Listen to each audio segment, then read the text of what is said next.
Captain Marcus Johnson sighed contentedly as he settled into his plush first-class seat. The soft leather embraced him, a welcome respite from the rigors of his usual position in the cockpit. Today, he was just another passenger, albeit one with a unique perspective on air travel.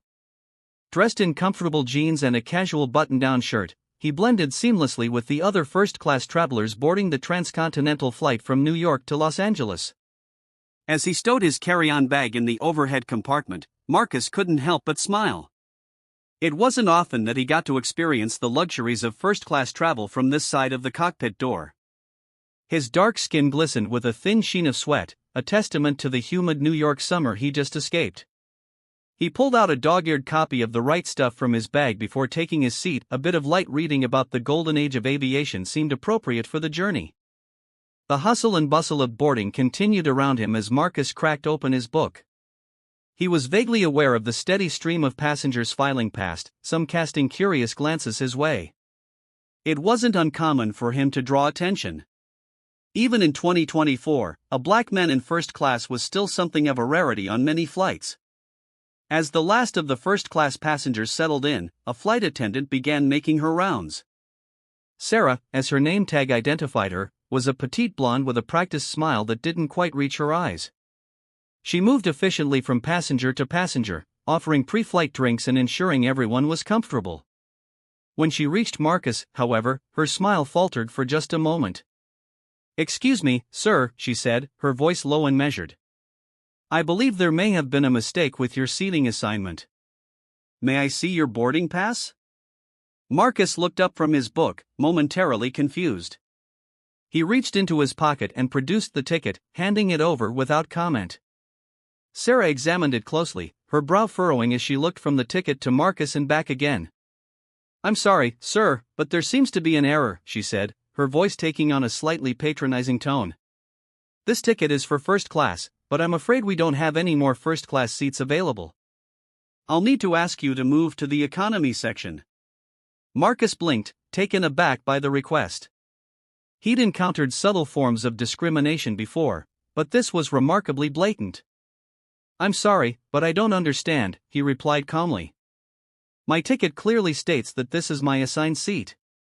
Is there a problem with the booking system?" Sarah's smile tightened, her eyes darting nervously to the other passengers, who were beginning to take notice of the exchange. "Sir, I assure you there's no problem with our system. However, this section is reserved for our premium passengers. I'm sure you can understand the confusion given your appearance." The implication hung heavy in the air between them. Marcus felt a familiar tightness in his chest, a mixture of anger and resignation that he'd hoped he'd left behind years ago when he'd earned his captain's stripes. He took a deep breath, reminding himself that escalating the situation would only make things worse. "Ma'am," he said, his voice steady and professional, "I appreciate your concern, but I can assure you that I am in the correct seat. If you'd like to double-check with your supervisor, I'd be happy to wait." Sarah's smile had completely vanished now, replaced by a look of barely concealed irritation. "Sir, I am the lead flight attendant on this flight. I'm asking you nicely to gather your belongings and move to the economy section. We have passengers waiting to board, and I need this seat for its intended occupant." Marcus felt the eyes of the other first-class passengers on him, some curious, others uncomfortable, and a few openly hostile. He had a choice to make: reveal his identity as a pilot and potentially embarrass Sarah, or comply with her request and deal with the injustice later. As much as it pained him, he decided to take the path of least resistance, for now. "Very well," he said, his voice tight with suppressed emotion. "I'll move, but I want to speak to the captain about this before we take off." Sarah's relief was palpable as Marcus gathered his things. "Of course, sir. I'm sure the captain will be happy to explain our seating policies to you." As Marcus made his way to the economy section, he couldn't help but feel a sense of déjà vu. How many times had he been judged, dismissed, or underestimated because of the color of his skin? And how many more times would he have to prove himself before people saw beyond their preconceptions? Little did Sarah know that her actions were about to set in motion a chain of events that would challenge not only her assumptions but those of everyone on board. As Marcus settled into his cramped economy seat, he couldn't help but feel a twinge of frustration. The stark contrast between the spacious first-class cabin he just left and his current surroundings was a physical reminder of the discrimination he had just faced. He took a deep breath, reminding himself that he'd encountered far worse on his journey to becoming a commercial airline pilot. The economy cabin was a cacophony of sounds and movements as passengers struggled to find space for their carry-ons and settled into their seats. Marcus observed it all with a professional eye, noting the efficiency of the crew and the general mood of the passengers. It was second nature to him, even when he wasn't in the cockpit. As he was about to return to his book, Marcus noticed Sarah, the flight attendant from first class, making her way down the aisle. She was speaking with another crew member, gesturing animatedly. When she spotted Marcus, her eyes widened slightly, and she quickly averted her gaze. It was clear she was still discussing the situation with her colleague. Moments later, Sarah approached Marcus, her professional smile back in place, though it seemed more strained than before. "Sir," she began, her voice low to avoid drawing attention, "I've spoken with my colleague, and we believe there may have been a misunderstanding earlier. Could you please show me your boarding pass again?" Marcus raised an eyebrow but complied, handing over the ticket once more. Sarah examined it closely, her brow furrowing as she looked from the ticket to Marcus and back again. "I see," she said slowly. "It does appear that you were initially assigned a first-class seat. However, I'm afraid there's been an overbooking situation, and we've had to reassign some passengers. I apologize for the inconvenience." The explanation rang hollow to Marcus's ears. He'd been in the airline industry long enough to know when someone was trying to cover their tracks. "I see," he replied evenly. "And was I the only passenger who needed to be reassigned due to this overbooking?" Sarah's smile faltered for a moment. "I'm not at liberty to discuss other passengers' arrangements, sir, but I can assure you that we're doing our best to accommodate everyone." Marcus leaned in slightly, his voice low but firm. "Miss Sarah, I think we both know what's really going on here. I'd like to speak to the captain before we take off, as I requested earlier." Sarah's composure cracked slightly. "Sir, the captain is busy with pre-flight preparations. I'm sure you understand how important those are for everyone's safety." The irony of her statement was not lost on Marcus. "Perhaps we can arrange for you to speak with someone from customer service once we land in Los Angeles," Sarah added, her tone bordering on exasperation. Marcus shook his head. "I'm afraid that won't do. This is a matter that needs to be addressed before we depart. I have every right to be in first class, and I'd like to know exactly why I was singled out for this reassignment." Sarah's patience was clearly wearing thin. "Sir, I've explained the situation to you. We have policies and procedures in place for a reason. Now, I'm going to have to ask you to drop this matter and prepare for takeoff like the rest of the passengers." As their conversation continued, Marcus noticed other passengers starting to take an interest. Some were openly staring, while others pretended to be engrossed in their in-flight magazines or phones, all the while stealing glances at the unfolding drama.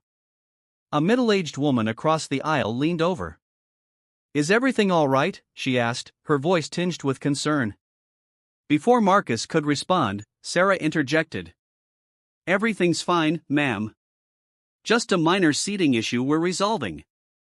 Her tone made it clear that the conversation was not open for public discussion. Marcus, however, saw an opportunity.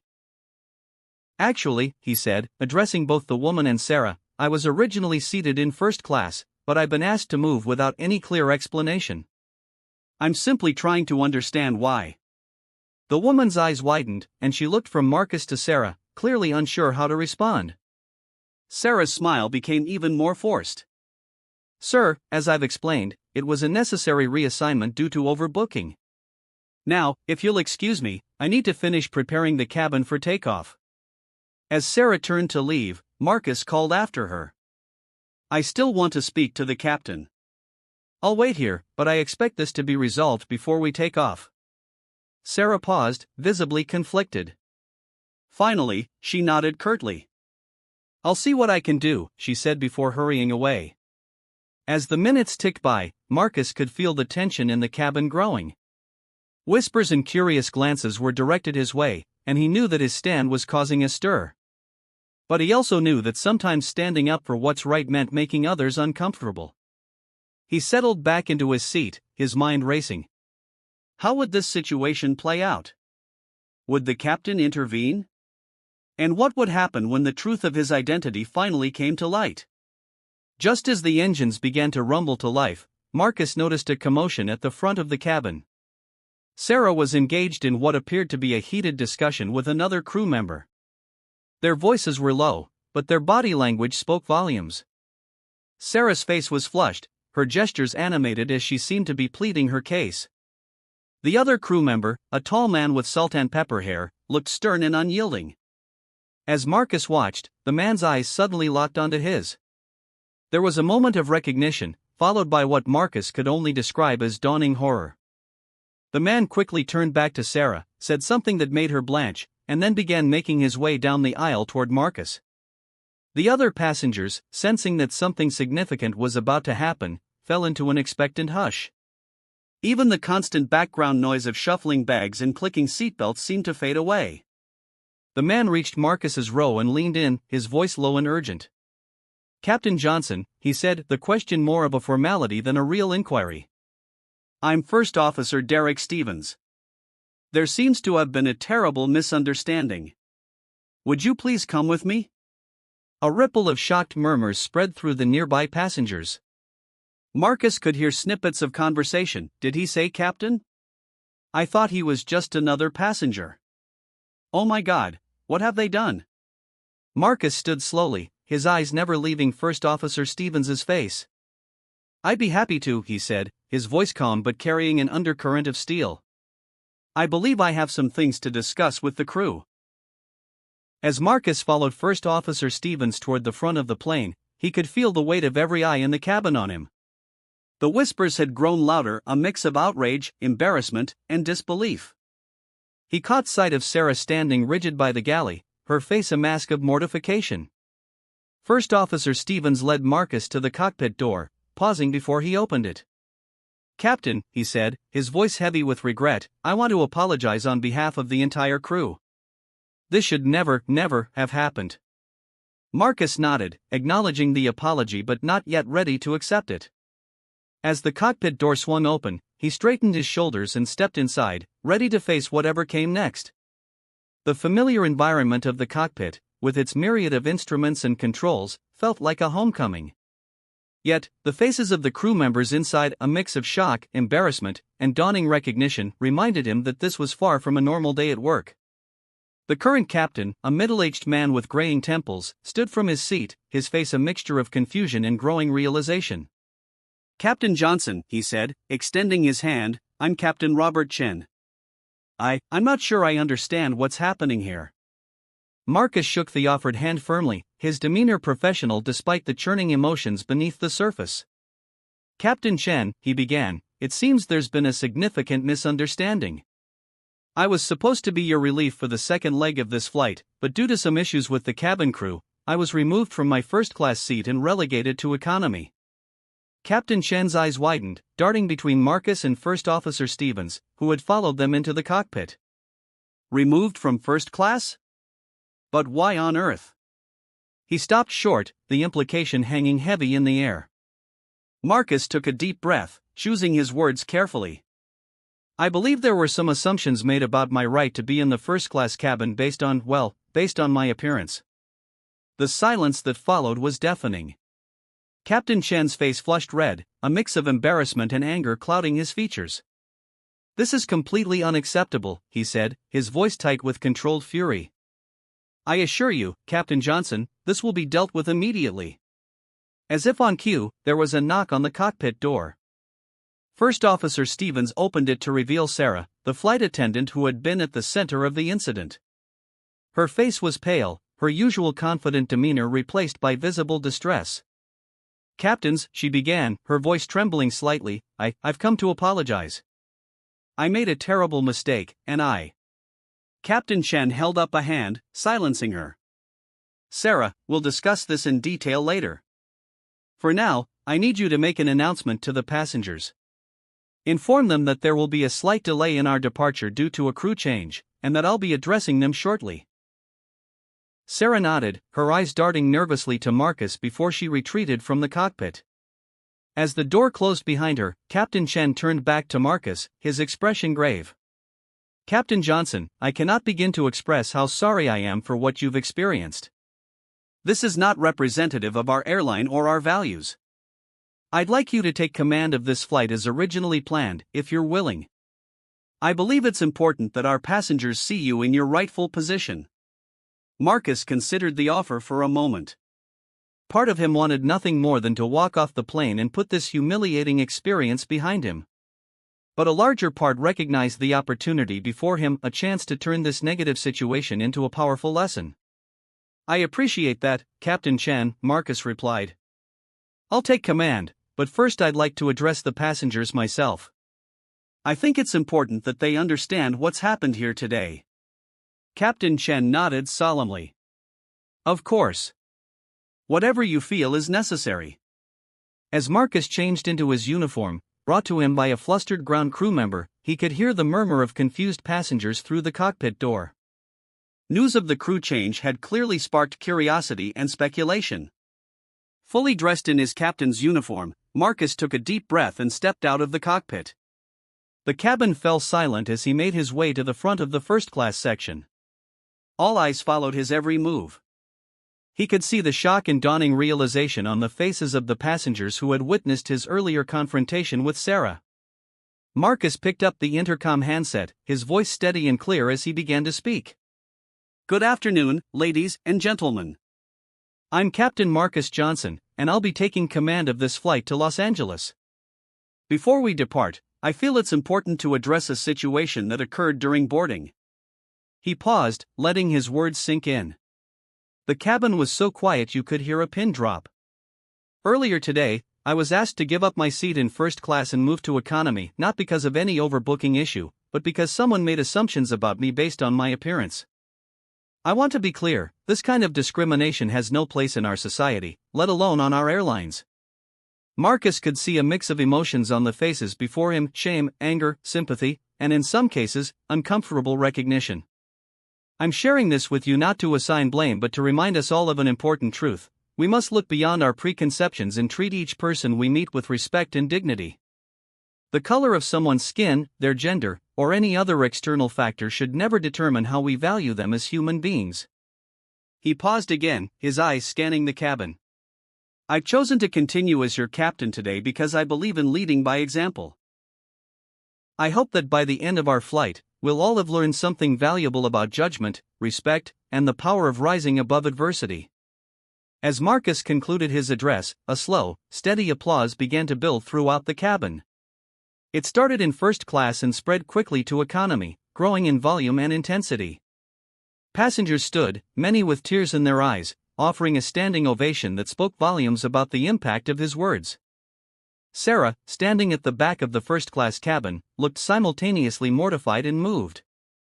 As the applause died down, she approached Marcus, her voice barely above a whisper. "Captain Johnson, I am so sorry.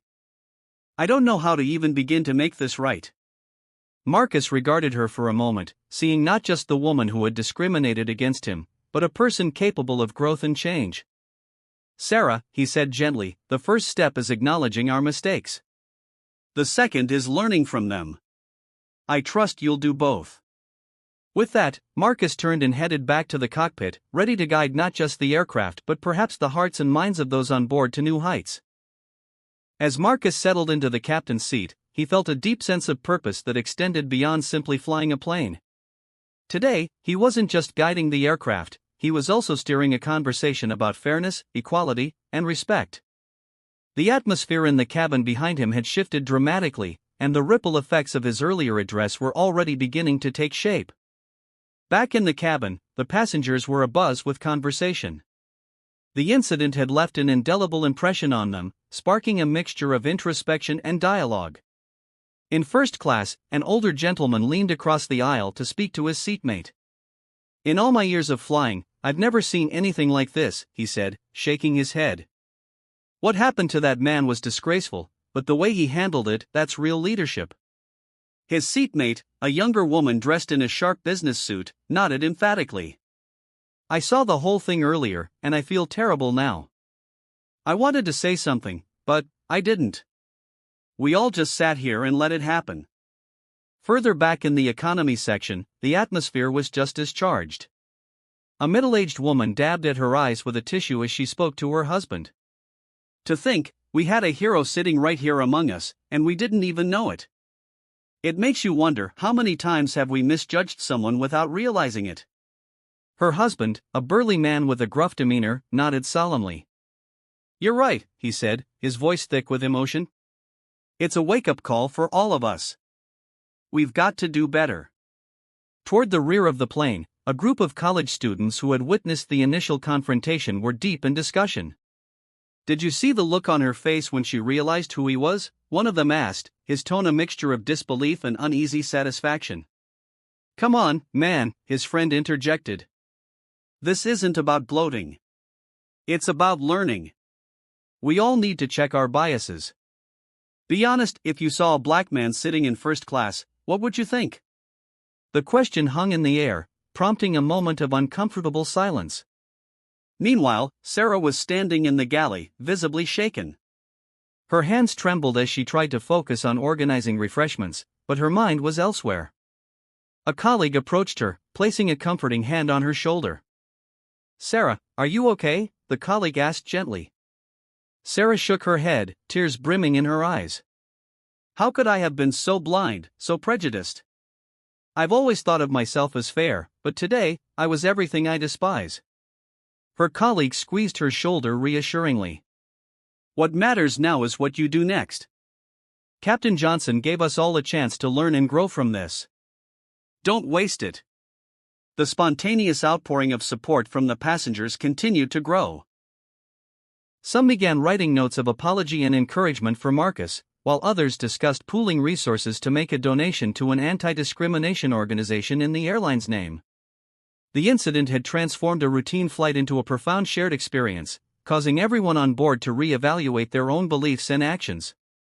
In the cockpit, Marcus remained focused on the flight, his movements precise and professional. First Officer Stevens, sitting beside him, glanced over with a look of admiration. Captain, Stevens began hesitantly, I just wanted to say, what you did out there, how you handled the situation, it was inspiring. I'm honored to be flying with you today. Marcus paused, turning to his co-pilot. Thank you, Stevens. But remember, it's not about me. It's about all of us recognizing our shared humanity and treating each other with the respect we all deserve. As the plane cruised smoothly at 35,000 feet, the collective reflection continued. Passengers who had been strangers just hours ago were now united in a shared sense of purpose. A young man from the economy section, who had overheard the confrontation, began drafting a social media post. I'm on a flight with a real-life hero, he typed, snapping a photo of the cockpit door. Captain Marcus Johnson stood up against discrimination today, and it's a moment I'll never forget. Let's all do better. By the time the plane began its descent into Los Angeles, the hashtag Flying Above Prejudice was already gaining traction online, with people sharing their own stories of overcoming bias and pledging to take action. Sarah, gathering her courage, approached the cockpit during the final preparations for landing. She knocked softly on the door, and after a moment, Marcus opened it, his expression calm but curious. Captain Johnson, she began, her voice trembling slightly, I know my earlier apology wasn't enough. I want you to know that this experience has changed me. I'm committed to confronting my biases and doing the work to be better. I hope, someday, I can earn your forgiveness. Marcus regarded her with a mixture of compassion and resolve. Sarah, forgiveness isn't something you earn, it's something you give, both to others and to yourself. What matters now is how you use this experience to grow. Let it guide you to be the person I believe you can be. As the plane touched down at LAX, a sense of transformation filled the air. The passengers, crew, and even Marcus himself had embarked on a journey far greater than the physical miles traveled. They had crossed emotional and moral distances, confronting uncomfortable truths and committing to a more inclusive future. When the plane reached the gate, the seatbelt sign dinged off, but no one moved. There was a palpable understanding that something extraordinary had occurred, something that couldn't simply be left behind on the aircraft. As Captain Marcus Johnson's voice came over the intercom one last time, thanking the passengers for flying and wishing them well, the cabin erupted into spontaneous applause. It was more than applause for a smooth flight or excellent service, it was an acknowledgement of a shared experience, a collective commitment to change, and recognition of the dignity with which Marcus had handled the situation. As the passengers began to disembark, many lingered near the cockpit, hoping to catch a glimpse of Marcus. Some wanted to shake his hand, others simply wanted to express their gratitude. When Marcus finally emerged from the cockpit, he was met with a sea of faces, diverse, yet united in newfound understanding. An elderly man was the first to step forward. Leaning on a cane, his voice was quavering with emotion. "Captain Johnson," he said, "I've been flying for decades, and I've never seen anything like today. You've taught this old dog some new tricks, and for that, I'm deeply grateful." Behind him, a young woman, the business executive from first class, spoke up. "Captain, you've inspired us all. I've already started a social media campaign to share your message. Flying above prejudice is trending as we speak." Marcus smiled warmly, but his response carried the weight of his experience. "That's a wonderful start," he said. "But remember, the real work happens in our daily lives, in the quiet moments when no one is watching. It's about consistently choosing empathy over judgment, understanding over assumption."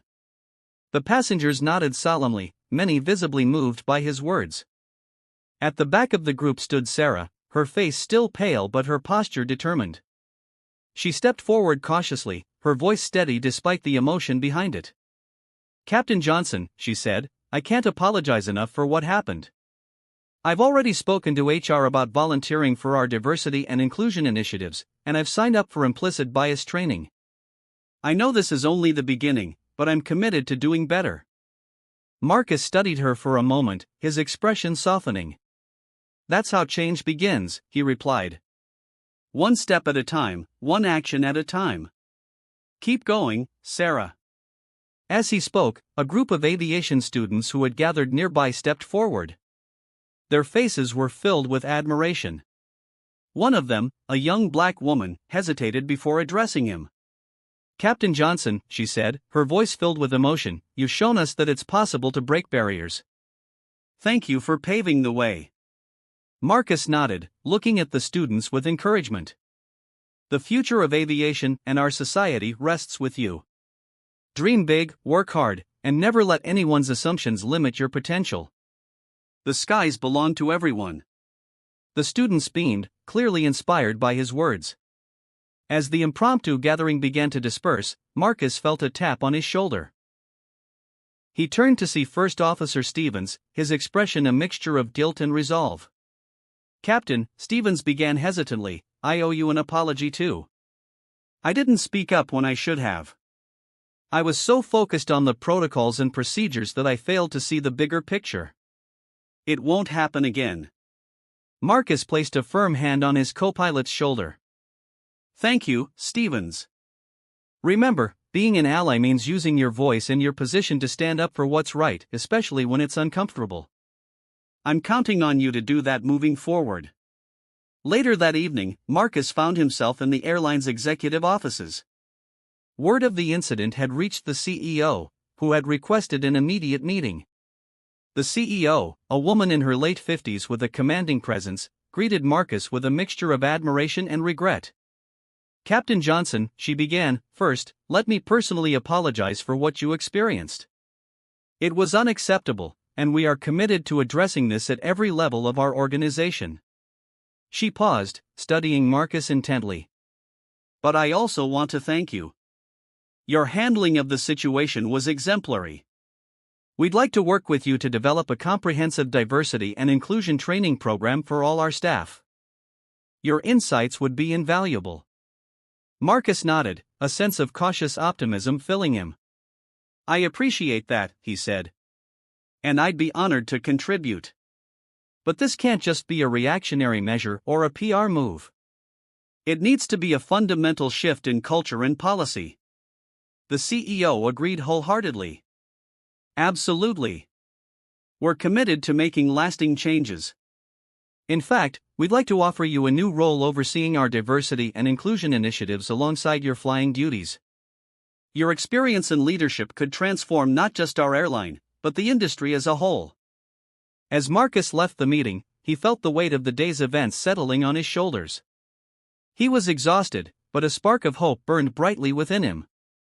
He knew that one flight couldn't solve the deep-rooted issues of discrimination and bias, but it could be a start.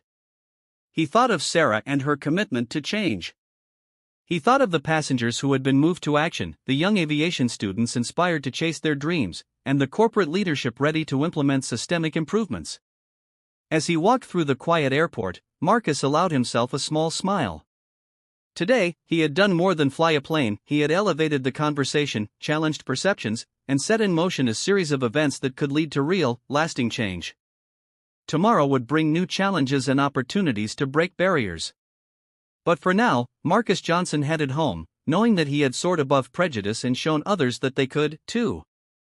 The story of this flight would be retold not just as a tale of overcoming discrimination, but as a beacon of hope. A reminder that the most important journeys we take aren't those that span miles but those that bridge hearts and minds. As Marcus stepped out into the cool night air, he looked up at the star-filled sky. The same stars that had guided aviators for generations now seemed to shine with a new purpose, illuminating a path toward a more equitable and compassionate world. And Captain Marcus Johnson, with his head held high and his spirit unbroken, was ready to lead the way. As news of the incident aboard Flight 1382 spread, it began to spark conversations far beyond the confines of the airplane. Social media platforms buzzed with posts, hashtags, and discussions. The story of Captain Marcus Johnson's quiet dignity and powerful leadership resonated with people from all walks of life. The hashtag flying above prejudice gained traction globally, and stories of bias, perseverance, and change began to flood in from individuals who had been inspired by the events. For Marcus, the following days were a whirlwind of media interviews, meetings, and heartfelt messages. People from around the world reached out to share their own experiences with discrimination or to thank him for using his platform to advocate for equality and respect. One of the first public statements Marcus made came during an interview with a prominent journalist on a national news program. The interviewer, a seasoned professional, leaned forward with genuine curiosity. "Captain Johnson," she began, "your story has touched so many lives. Why do you think this particular incident has struck such a chord with people?" Marcus considered the question carefully before responding. "I think it's because what happened on that flight wasn't an isolated incident," he said. "It's something many people experience every day, in different forms and different settings. But it also showed that change is possible when we confront these moments with honesty, courage, and a willingness to learn." The journalist nodded.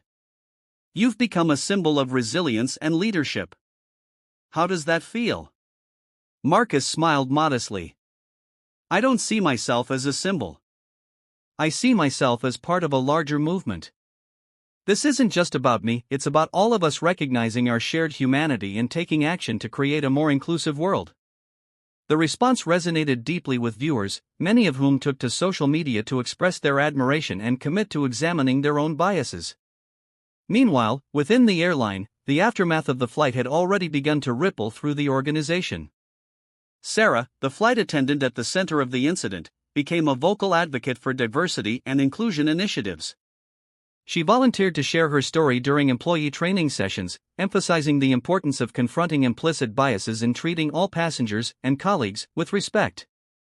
During one of these sessions, she stood before a room of her peers, her voice steady but filled with emotion. "What happened that day was one of the most humbling experiences of my life," she said. "I made assumptions that I shouldn't have, and it hurt someone who didn't deserve it. But Captain Johnson's grace and forgiveness showed me the kind of person I want to be. I hope sharing my story helps us all do better." Her words were met with a standing ovation, and many employees left the session feeling motivated to take a closer look at their own actions and attitudes. The airline's leadership also took decisive steps to address the broader implications of the incident. They launched a comprehensive review of their policies and procedures, ensuring that all employees received regular training on diversity, equity, and inclusion.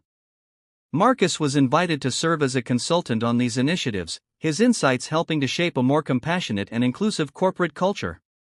In addition to his role as a consultant, Marcus continued to fly regularly. Each time he donned his captain's uniform, he felt a renewed sense of purpose, not just as a pilot, but as an advocate for change. One day, several weeks after the incident, Marcus was preparing for a flight when a young woman approached him in the terminal. She was dressed in a pilot's uniform, her wings freshly pinned to her chest. "Captain Johnson," she said, her voice tinged with nervous excitement, "I just wanted to thank you. Your story gave me the courage to pursue my dream of becoming a pilot. I never thought someone like me could succeed in this field, but you showed me that it's possible." Marcus smiled warmly, his heart swelling with pride. "Congratulations," he said. "The skies belong to everyone. Never let anyone tell you otherwise." The encounter was a poignant reminder of the far-reaching impact of his actions. Marcus knew that the road to true equality was long and often turbulent, but he also knew that every small step mattered. As the weeks turned into months, the legacy of Flight 1382 continued to grow. The airline became a leader in diversity and inclusion within the aviation industry, setting a standard for others to follow. Passengers frequently shared stories of positive experiences on their flights, attributing the improvements to the lessons learned from Marcus's journey. At conferences and events, Marcus was often invited to speak about his experiences and the importance of creating inclusive spaces. His speeches, filled with humility and wisdom, inspired audiences to reflect on their own biases and commit to change. During one such event, Marcus addressed a packed auditorium of aviation professionals and students. His voice was steady, his words measured. "Change doesn't happen overnight," he said. "It happens in the small moments, when we choose empathy over judgment, understanding over assumption. Each of us has the power to make a difference, not through grand gestures, but through everyday actions that challenge the status quo and build a better future." The audience erupted into applause, many wiping away tears as they rose to their feet. For Marcus, the journey was far from over. He continued to face challenges, but each one only strengthened his resolve. He remained committed to breaking barriers, inspiring others, and working toward a world where equality wasn't an aspiration but a reality. And though he often reflected on the events of that fateful flight, he never saw it as the defining moment of his life. Instead, he viewed it as one chapter in a larger story, a story of perseverance, leadership, and the enduring power of hope. As Marcus prepared for his next flight, he glanced out at the runway. The horizon stretched before him, endless and full of possibility. With steady hands and a determined heart, he stepped into the cockpit, ready to soar once more. As Marcus continued his work both in the cockpit and in the fight for greater inclusivity in the aviation industry, he found himself repeatedly reflecting on the changes set in motion by that one pivotal flight. His story was no longer just his own, it had become a symbol of what could happen when one person chose to stand up against prejudice and injustice. One afternoon, as Marcus walked through a bustling airport terminal on his way to a flight, he noticed a group of young people gathered near a gate. They wore matching shirts with the words Future Aviators Club emblazoned across the front. Their energy was palpable, and their conversation buzzed with excitement. One of them spotted Marcus and nudged her friends. "That's him," she whispered, her eyes wide. "That's Captain Johnson." The group turned to look, their faces lighting up with awe and admiration. Marcus paused, smiled, and approached them. "Hello, future aviators," he greeted warmly. "What brings you to the airport today?" The group's leader, a teenage girl with a confident stance and a notebook tucked under her arm, stepped forward. "We're here for a tour of the air traffic control tower," she explained. "And we've all read about your story, Captain Johnson. You're a huge inspiration to us." Marcus crouched slightly so he could meet their eyes. "I'm honored to hear that," he said. "What's most important is that you believe in yourselves and your ability to reach your goals. Remember, the skies are big enough for everyone." The teenagers beamed, and one of them asked, "Can we take a picture with you?" "Of course," Marcus replied, stepping into their circle as they eagerly snapped selfies. As the group walked away, Marcus felt a deep sense of fulfillment. These young people represented the future of aviation, a future that he was helping to shape, one conversation at a time. The airline Marcus worked for had also undergone a significant transformation. Their commitment to diversity and inclusion wasn't just performative, it was becoming a core part of their identity. Every new employee was required to undergo comprehensive training on implicit bias, cultural sensitivity, and the importance of fostering an inclusive environment. Sarah, now a prominent figure in these initiatives, often shared her story with new hires. She spoke candidly about the assumptions she had made that day on Flight 1382 and how they had forced her to confront uncomfortable truths about herself. Change isn't easy, she would say during her talks. It requires humility, self-awareness, and a willingness to admit when we're wrong. But it's worth it. Because every step we take toward understanding and respect makes the world a little better for all of us. Her vulnerability and honesty made her a powerful voice for change within the airline, and many employees credited her with inspiring them to examine their own biases. Marcus and Sarah's partnership in these efforts became a symbol of reconciliation and growth. Together, they co-authored an article for a major aviation journal, titled Soaring Above Bias: Lessons from the Sky. The piece detailed their shared journey and offered practical advice for creating more inclusive workplaces. The article was widely praised, and it wasn't long before other airlines and organizations began reaching out to Marcus for guidance. He found himself traveling frequently, not just for flights but also to speak at conferences and workshops.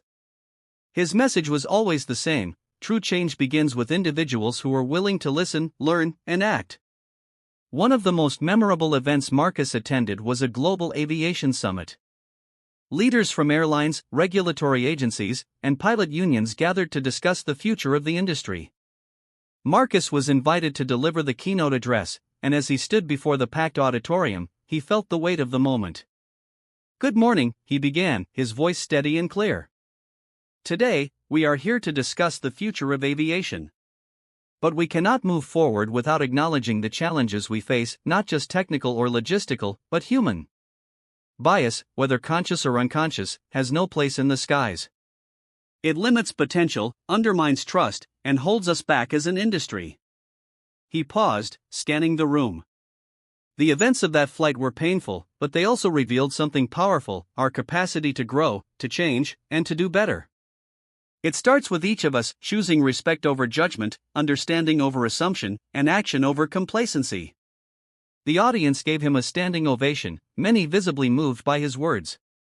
In the weeks that followed, several airlines announced new initiatives to address diversity and inclusion, citing Marcus's story as a catalyst for their efforts. Despite his growing recognition, Marcus remained grounded. He continued to fly regularly, finding solace and purpose in the cockpit. For him, flying wasn't just a career, it was a way to connect with people, bridge divides, and challenge perceptions. One day, during a routine flight, a passenger approached him as he stood near the boarding gate. The man, an older gentleman with a weathered face, extended his hand. "Captain Johnson," he said, his voice thick with emotion. "I was on your flight that day. I've thought about it every single day since. I want you to know that it changed me. I've started volunteering with an organization that mentors young people from underrepresented communities. It's my way of saying thank you." Marcus shook his hand firmly. "That means more to me than I can say," he replied. "Thank you for taking action. That's how we make a difference, one step at a time." As Marcus continued his journey, he remained deeply aware of the work still to be done. Discrimination and bias wouldn't disappear overnight, but he was committed to being part of the solution. Every flight, every speech, every conversation was an opportunity to inspire change. And with each step forward, Marcus felt a growing sense of hope, not just for the aviation industry, but for society as a whole. In his quieter moments, Marcus often thought back to that fateful day on Flight 1382. What had begun as an act of injustice had transformed into a movement for understanding and progress. And while the journey was far from over, Marcus knew he was exactly where he was meant to be, soaring above prejudice and helping others do the same. Months after the events of Flight 1382, Marcus found himself invited to a special ceremony hosted by a major aviation organization. The event was intended to celebrate trailblazers in the industry who had made significant contributions to diversity, inclusion, and innovation. Marcus was humbled to be among the honorees. The ceremony was held in a grand hall, its walls adorned with photographs of historic aviation milestones, pioneering pilots, groundbreaking aircraft, and transformative moments that shaped the industry. As Marcus walked through the hall, he couldn't help but reflect on how far the industry had come, and how much further it still had to go. When it was his turn to speak, Marcus approached the stage with quiet confidence. The audience, a mix of industry leaders, aspiring pilots, and advocates for change, watched him intently. "Ladies and gentlemen," he began, his voice resonating with conviction, "it's an honor to stand here today among so many who share a passion for aviation.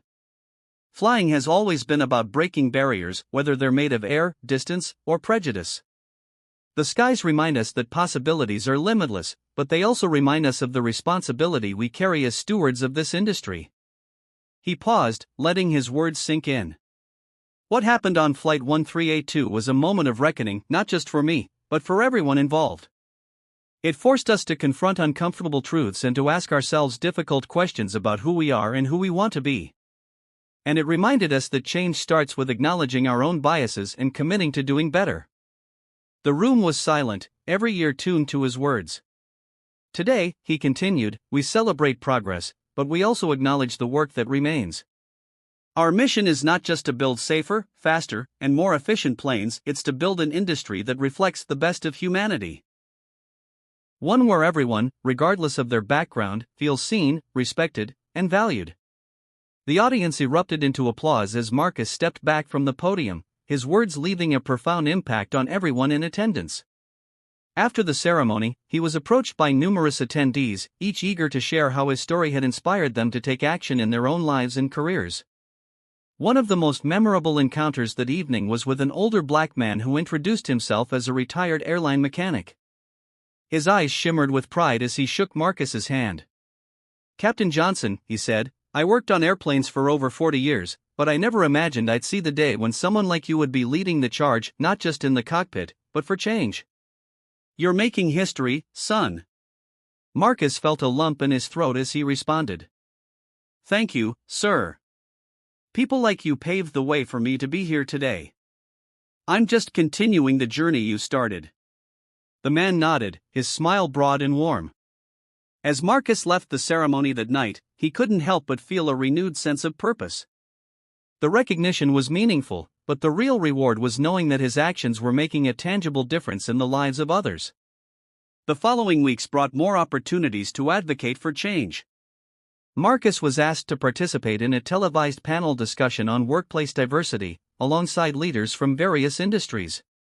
The moderator, a well-known journalist, opened the conversation by asking Marcus to share his perspective on how organizations could address systemic bias. Marcus leaned forward, his tone measured but firm. "It starts with accountability," he said. "Organizations need to acknowledge that bias exists, even in spaces where we strive to be objective and fair. From there, it's about creating systems that not only address those biases but also prevent them from influencing decisions. That means hiring practices, training programs, and leadership development all need to prioritize equity and inclusion." Another panelist, a tech executive, chimed in. "It's also about listening to the people who are most affected. Too often, decisions are made without consulting those who are directly impacted by bias. We need to center their voices in these conversations." Marcus nodded in agreement. "Exactly. Real change happens when we move beyond performative gestures and focus on creating environments where everyone can thrive. And that requires sustained effort, not just one-time initiatives." The discussion garnered widespread attention, with viewers praising the panel for offering practical solutions to complex issues. Meanwhile, Marcus's work within his own airline continued to flourish. He was instrumental in launching a mentorship program that paired seasoned pilots and aviation professionals with individuals from underrepresented backgrounds. The program aimed to provide guidance, support, and opportunities for aspiring aviators who might otherwise face barriers to entry. One of Marcus's mentors was a young man named Javier, who had grown up in a low-income neighborhood and dreamed of becoming a pilot. During their first meeting, Javier shared his struggles with self-doubt and the financial challenges of pursuing flight training. "Captain Johnson," Javier said, "sometimes I feel like I'm chasing a dream that's out of reach." Marcus looked him in the eye, his voice steady and reassuring. "Javier, I know what it feels like to doubt yourself. But let me tell you something, if you're willing to work hard and stay focused, you can achieve anything. I'm here to help you every step of the way." Over time, Javier's confidence grew, and he excelled in his training. He later shared that Marcus's guidance had been the turning point in his journey. The ripple effects of Marcus's advocacy were felt far and wide. Stories began to emerge of other professionals inspired by his example: pilots, flight attendants, ground crew, and even passengers who had witnessed or heard about his actions. Each story carried the same message: the power of one person to make a difference. Despite his busy schedule, Marcus always made time to reflect on his journey. Late at night, after a long day of flying or speaking engagements, he would sit by his window, gazing at the stars. Those stars, constant and unwavering, reminded him of the vastness of the skies he loved and the boundless potential for change. As the years passed, Marcus's impact only grew. He became a mentor, a leader, and a symbol of what it meant to rise above adversity. And while the challenges of discrimination and bias persisted, so too did his determination to confront them head-on. For Marcus, the journey was far from over. But with each flight he piloted and each conversation he sparked, he knew he was helping to chart a course toward a brighter, more inclusive future, one where everyone could soar. Years later, Marcus's story had become more than an inspiring anecdote. It was a cornerstone in the ongoing conversation about diversity and inclusion within the aviation industry and beyond. His contributions extended far beyond the cockpit as he became a respected figure in global advocacy for equity in all professions. One day, Marcus was invited to deliver the commencement address at a prominent aviation academy. The graduating class was filled with bright-eyed future pilots, engineers, and aviation professionals, each eager to make their mark on the world. As Marcus stepped onto the stage, the audience erupted into applause. He stood at the podium, pausing for a moment to take in the faces of the graduates. His uniform, polished and crisp, carried the weight of years of experience and the hope of the generations he had inspired. "Good afternoon," Marcus began, his voice steady and commanding. "Today, as you prepare to take flight, whether in the skies or in your chosen paths, you carry with you the dreams of those who came before you and the promise of those who will follow. It is a profound responsibility, and I have no doubt you will rise to meet it." He paused, letting the gravity of his words sink in. "My journey in aviation has taught me many lessons, but the one I hold most dear is this: every time you step into a cockpit, or onto the floor of a hangar, or behind a desk at an air traffic control tower, you are not just doing a job, you are shaping the future. And that future must include everyone." Marcus shared the story of Flight 1382, recounting how a moment of adversity had become a catalyst for change. He spoke of the power of standing firm in one's values, the importance of empathy, and the transformative potential of education and mentorship. "The skies are vast and boundless," he said, his voice filled with conviction. "And so too are the possibilities for each of you. But remember, our strength as an industry and as a society lies in our ability to lift each other up. To create spaces where everyone, regardless of their background, can contribute and thrive." When Marcus finished, the room erupted into a standing ovation. Many of the graduates had tears in their eyes, moved by the wisdom and authenticity of his words. After the ceremony, a young woman approached Marcus. She wore a cadet's uniform and carried a leather-bound journal under her arm. "Captain Johnson," she said, her voice trembling slightly, "I just wanted to thank you. Your story is the reason I decided to pursue aviation. I didn't think someone like me could belong in this field, but you made me believe it was possible." Marcus smiled warmly. "What's your name?" he asked. "Amara," she replied. "I'm training to be a pilot." "Amara," Marcus said, placing a hand on her shoulder, "the skies are for everyone. Never let anyone make you feel otherwise. And remember, when you're up there flying, you're not just proving it to yourself. You're proving it to everyone watching you, too." The encounter stayed with Marcus as he returned to his work, a reminder of the ripple effects his actions had created. Each new face, each new story of someone inspired to break barriers, reinforced his belief that the future was bright. As the years passed, Marcus's legacy continued to grow. He worked with aviation organizations worldwide to develop scholarship programs, mentorship initiatives, and diversity task forces. His efforts led to measurable increases in representation across the industry, with more women, people of color, and individuals from underrepresented backgrounds stepping into roles that had once seemed out of reach. But Marcus never let the accolades or recognition distract him from his purpose. For him, the work was deeply personal. He thought often of the mentors who had supported him during his early days, the passengers who had believed in him, and the countless individuals who had shared their stories of struggle and triumph. One day, as Marcus prepared for a flight, he received an unexpected visitor. A young boy, no older than 8, stood with his mother near the boarding gate. The boy wore a tiny captain's hat and clutched a model airplane tightly in his hands. "Excuse me, Captain Johnson," the mother said, smiling nervously. "My son, Malik, wanted to meet you. He's been reading about you and says he wants to be a pilot, just like you." Marcus crouched down to Malik's level, his eyes kind and encouraging. "Is that true, Malik?" he asked. "You want to be a pilot?" Malik nodded enthusiastically. "Yes. I want to fly planes and go everywhere in the world." Marcus grinned. "That's a wonderful dream. And you know what? You can do it. Just remember to work hard, stay curious, and believe in yourself. The skies are waiting for you." Malik beamed, and his mother wiped away a tear.